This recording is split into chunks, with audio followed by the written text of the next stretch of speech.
Hi guys, this is Ratchet Straw, and we are playing Criminal Case Conspiracy Case 7 Flatline. Lights Lot Chapter 2 and Aftershock coming up. Wait, I think Grace movie. This must be an Aftershock. Hold on tight. For what? I don't know.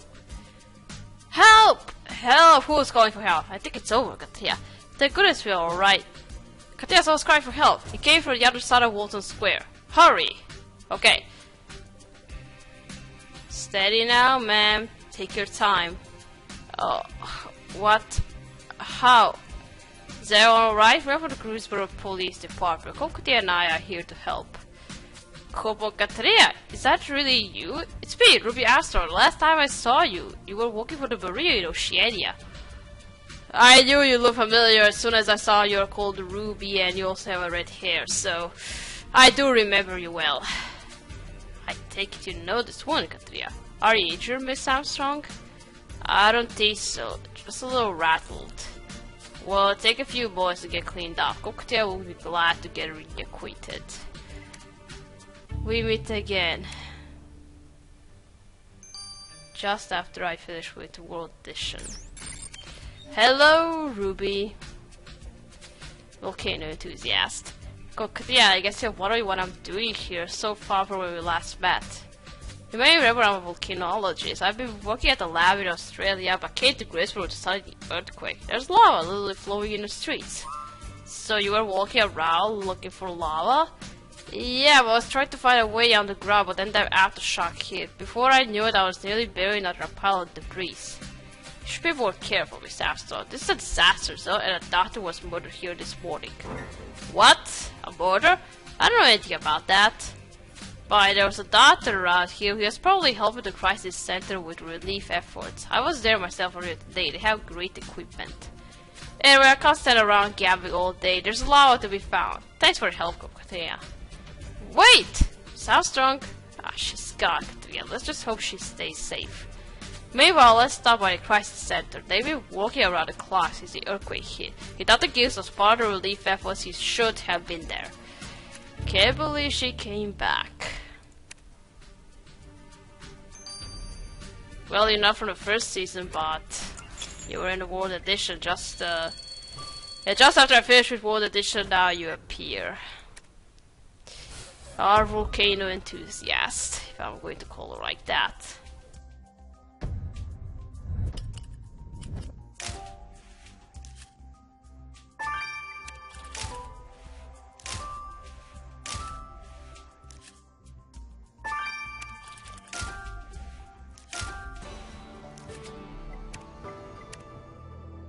The crisis center office is deserted. I guess everyone's out in the field. The aftershock would have helped things.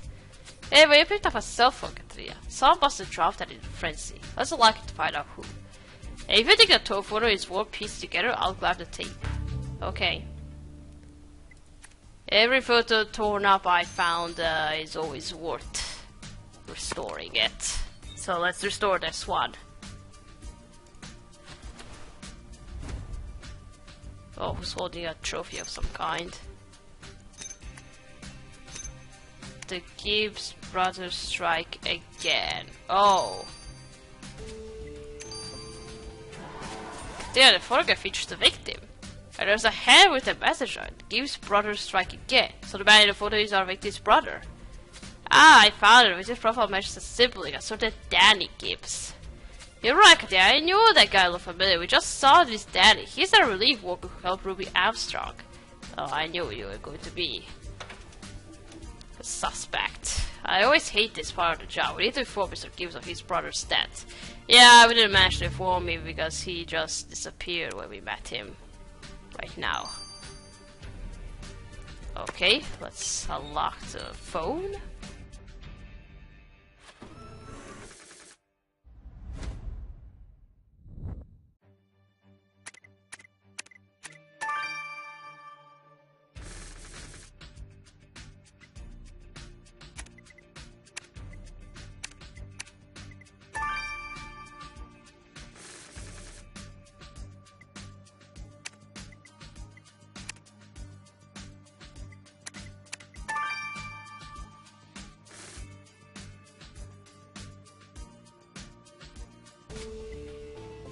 It's your phone. There's no doubt Dr. Gibson had the crisis certificate. Yeah, this is his cell phone. 1.33's data ourselves. Let's send it to Cathy. Yeah. No searching ourselves, no messages searching. No, we all send it to our tech expert, Cathy.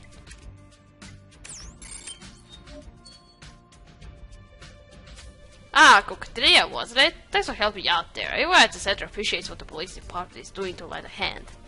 Happy to help, but I'm afraid we are here with sad news, Mr. Gibbs. We're sorry to say your brother Greg has been murdered. What? Murdered? How did this happen? Coquetria found your brother in Walton Square earlier today. Is there anyone who might have wanted to harm him? Absolutely not. Greg was a simple family doctor. Everyone in the Fairview community loved him. Even after the earthquake, Greg was thinking of others. He's been walking out of the center for the past few days, supporting our efforts. I warned him to be careful. The disaster zone was so dangerous, but Greg insisted he pitched in. If only I'd gone with him, he might still be alive. This is all too much, Coquetilla. Excuse me, I need to sit down and have a cigarette. Fine, you go have a cigarette. Just a cigarette, nothing else. We didn't ask if he's left-handed. Oh wait, in which hand was he holding his cigarette? I didn't see. Damn it. Let's check out the cell phone. Is there anything weird? You'll have to excuse me, Katia. Sammy hasn't been sleeping since the earthquake hit, which naturally means I haven't either.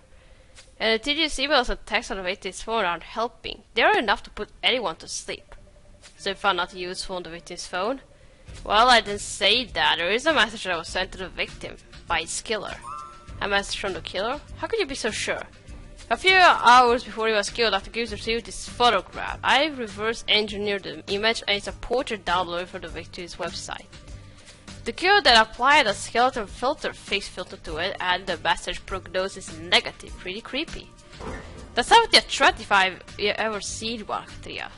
Unfortunately, the killer's filter pics account is a fake, making it impossible to trace. However, we can still conclude that we'll look for a kill who uses filter pics. Exactly. Now, if there's anything else, Katia, Alex is coming in to take over. I'm heading home to look after Sammy. Good luck, Cathy. Give him a hug from us. We should hit the road too, Katia. Have another look around Dr. Gibbs' office. Okay. Filter pics. Wow. I was expecting a Photoshop to be. But it looked very creepy, so. Alright, now let's just investigate the victim's office for one more time.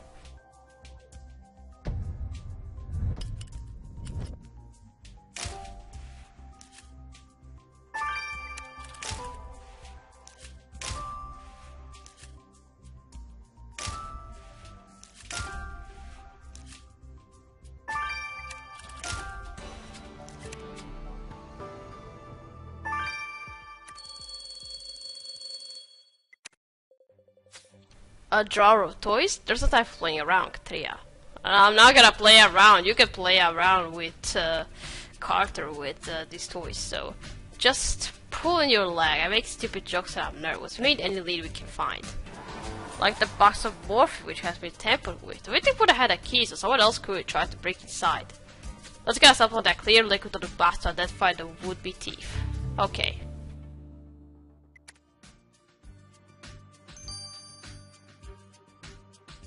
Alright, first the toy drawer.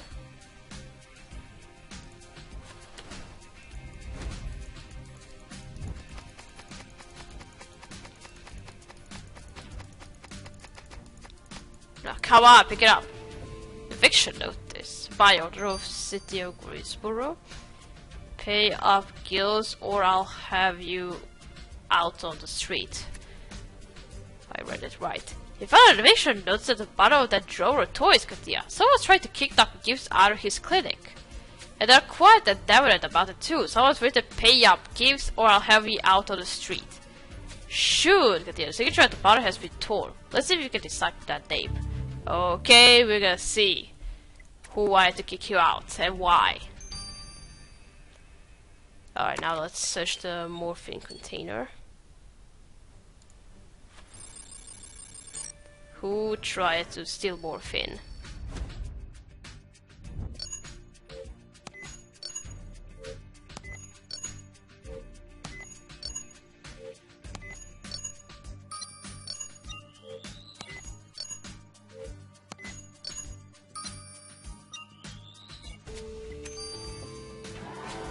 slick work at you. Let's get a clear liquid to the lab. Hope you'll offer up a new lead on who broke into that box of morphine.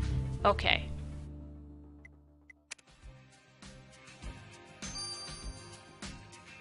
Alright, 12 hours. Alright, now the eviction note. From whom?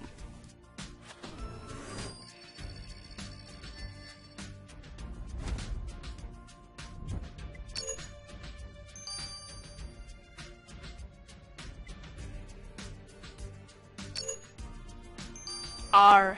Harris. Ah, from Roman Harris. Why did you want that? I hate you, dude. I'll be done with this eviction notice was signed by Roman Harris, so he was the one trying to boot Dr. Gibbs out of his office. But Roman Harris claimed he'd never heard of the victim. If there's one thing I hate that is being lied to, it's how we had another word with Mr. Harris. Don't worry, I don't like him too. He hides things. And he loves bad stuff. And he only cares about building skyscraper cities, that, and not about people. Ah, Kopkatia was practicing my violin. My tyrants gave me all the time in the world to play. How do you left-handed player in my orchestra? Kopkatia is less concerned about your violin and more concerned about why you lied about knowing the victim. You wanted Dr. Gibbs out of his office. Out of my office, you mean? I own that building and the man was 6 months behind of his rent. I was patient at first, I tried to be civil. I even sent him gentle reminders using filter pics. But Gibbs outright refused, claiming I was charging too much, so I gave an ultimatum. Pay what he owed or get out. I may be retired, but I'm not a charity. Recharging my electronic cigarettes isn't free. Collecting rent is one thing with Harris, but murder is quite another. I hope for your sake you didn't adopt extreme measures to evict Dr. Gibbs. Permanently. Told you I hate him.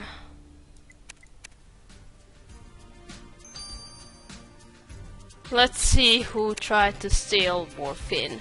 Katea, I'm glad you went and injured during that aftershock. I had a dilly of the time getting the lab cleaned up. I'm raising the supply room tidying up. Happy to hear you are keeping things afloat at the station, proper. Had you had time to analyze a sample of clear liquid Katea found in that box of morphine? Indeed I had. A clear liquid is saliva. I ran a DNA analysis sample and a profile matches Celeste Bastards. What? Celeste Bastards broke into the victim's office to steal that morphine? But why? That's true, Katia. The poor woman desperately wants to treat her sick daughter. If it was my daughter, I don't know what I would do. But while I sympathize with the situation, resorting to crime is never the answer. I agree that we need to speak with Miss Masters again. Why were you stealing the medicine?